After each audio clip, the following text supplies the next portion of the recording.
Hello and welcome to the table. I'm your host, Teen Wolf, and today we're going to be trying something a little bit different. Recently, I've discovered a way to where I can do this. You can see this page and you can hear my text over it, and it's cool. It's cool. I don't really need to go in depth on it, but basically, this is how I'm going to be doing deck text now, so you can all see the deck right there in front of you. I'm just going to go like this, super quick.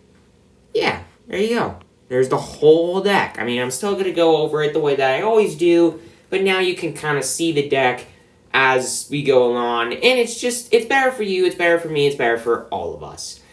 Now, let's get right into the deck, and as you can see, we got 8 creatures in the deck, starting off with Gurmag Angler. And oh, by the way, before we get into that, please remember to hit that subscribe button if you haven't already. It's completely free. You won't regret it. And this deck I will be showcasing here soon on Table Games, and I cannot wait to play it against my dad's mono green Starbait deck.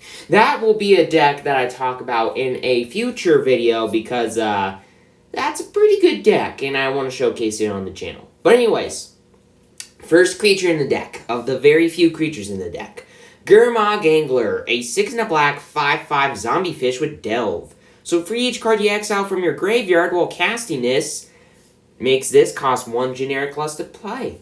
So basically, what you can do is exile 6 cards from your graveyard, and it's a 1 black mana 5/5. And let's just say that there are going to be a lot of cards in our graveyard. And another card taking advantage of this kind of strategy is Tolarian Terror, a 6 and a blue 5/5 serpent with Ward 2. So whenever it becomes the target of a spell or ability an opponent controls, counter it unless that player pays 2. And this costs 1 less to cast for each instant sorcery card in your graveyard.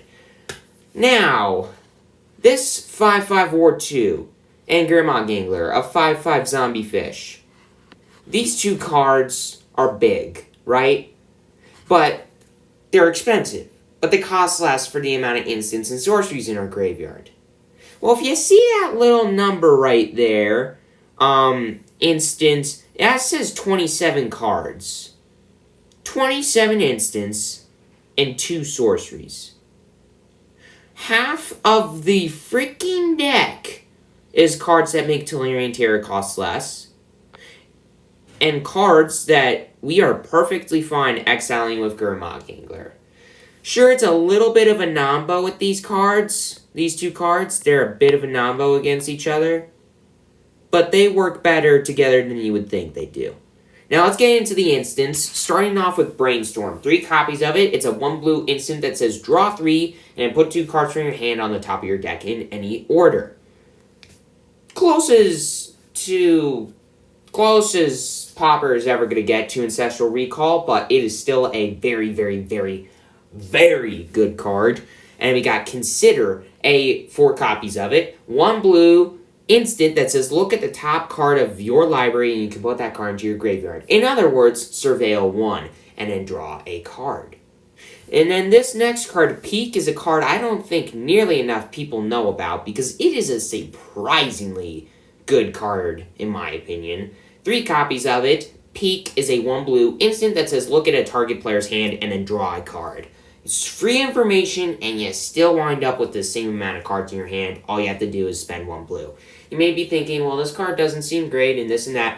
Well, hey, that's 1 more card in your graveyard. You still have the same amount of cards in your hand and you get free information on what your opponent's plan is. And you can play around. If they play counterspells or if they have removal, you can plan ahead and play around that stuff. So I think it is worth having 3 copies. Maybe if you want to, go down to 2 copies of this card. And then we got Thought Scour, 4 copies of it because this card's kind of awesome.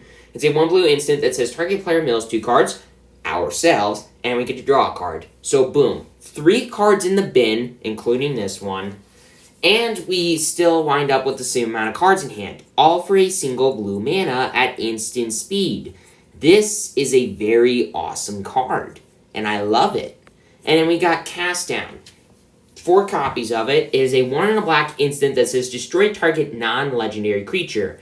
Or in Pauper, as I've mentioned in the past a couple times, destroy target creature, no downsides, for 2 mana. This card is insane. And, I mean, sure, Pauper, spot removal ain't the best, but when your opponent has giant monsters, such as these, having a card like Cast Down is nice. So, there you go. And then we got 4 copies of Counterspell, a double blue instant that says counter target spell. Doesn't really need an explanation as to why it's in the deck. And we got 2 copies of Suffocating Fumes, a 2 and a black instant that says creatures your opponents control get -1/-1 until the end of turn. If you don't want to do that, you can pay 2 to put it into your bin and then draw a card. This card, I feel like if you need it bad. So that's why I have 2 copies of it. If you don't need it, well, at least you can still put it in your bin to then get a card. Do you need to have more copies of it in your deck? Do you need to have less copies of it in your deck? Depends on who you're playing against. That's why I have the sideboard with more copies of it in the sideboard if you need it. And then 3 copies of Unseal the Necropolis, a card that I think is really good, but I don't think that you need to have 4 copies of it, considering that it does cost 3 mana, and you want to be as quick with this deck as you possibly can to build up to these giant monsters, your finishers, as quickly as possible.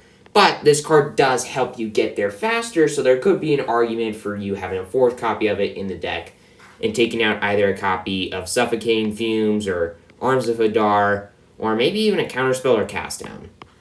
But anyways, Unseal the Necropolis is a 2 and a black instant that says each player mills 3 cards.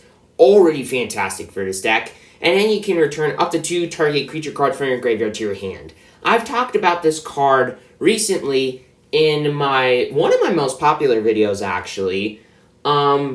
Best Pauper and Pauper Commander cards out of March of the Machine. And this was, I think, number 3 in Best Pauper cards out of March of the Machine. It's a very good card, and it's the main reason I wanted to build this deck. And I was planning on building this deck very soon, but then I saw this card, and I'm like, you know what, I'm just going to build it now. Because, yeah, it is such a fun card to play in this deck, because it makes your creatures, my finishers, cost less, and if they're in your graveyard, you can get them back, which is awesome.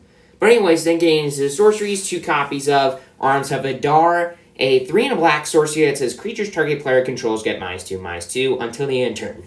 In the deck, for similar reasons to Suffocating Fumes, I feel like Suffocating Fumes has a little bit more flexibility than Arms of Hadar, but I still have the same amount of copies of Arms of Hadar as Suffocating Fumes, because Arms of Hadar is a much more effective wipe than Suffocating Fumes. Once again, if you need it, you need it bad. That's why I have copies of it in the deck. But anyways, then getting into mana base, 12 islands, 7 swamps. 4 of these cards, maybe you don't need 4 copies of it, but it gives you flexibility. If you're flooded, you can get rid of it, spending a good chunk of your mana, but you get to draw a card. And that's another card in your graveyard. So, maybe it's bad, maybe it's good. I don't know.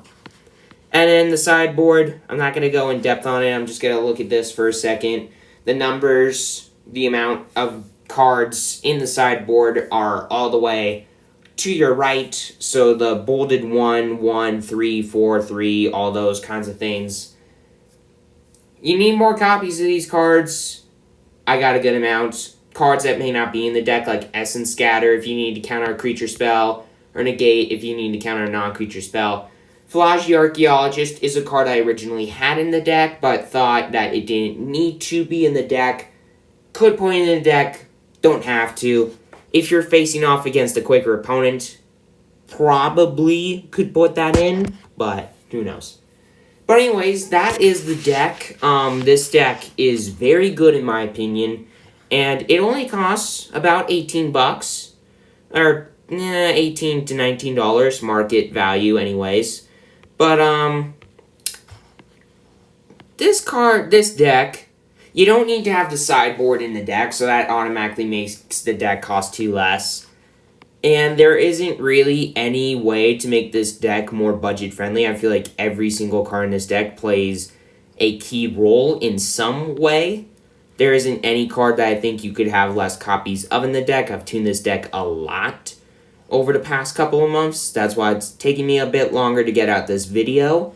And I feel like this final version of the deck is the best version that you can have for this deck right now, at least in my opinion. You could run more copies of the counterspells in the deck, but I'm more of a removal player. I'm not a huge fan of the counter magic, but that's just me. If you want more blue in the deck, also the reason I have more removal in the deck is because there isn't too much in the way of black in this deck, so I want to have a somewhat even amount of black and blue cards in the deck. But anyways, with all of that aside, thank you for watching, everybody. Please consider subscribing if you haven't already. Like I've already said, it's completely free. You won't regret it. And I will see you all next time at the table. Hope that you enjoyed this video, and have a great rest of your day.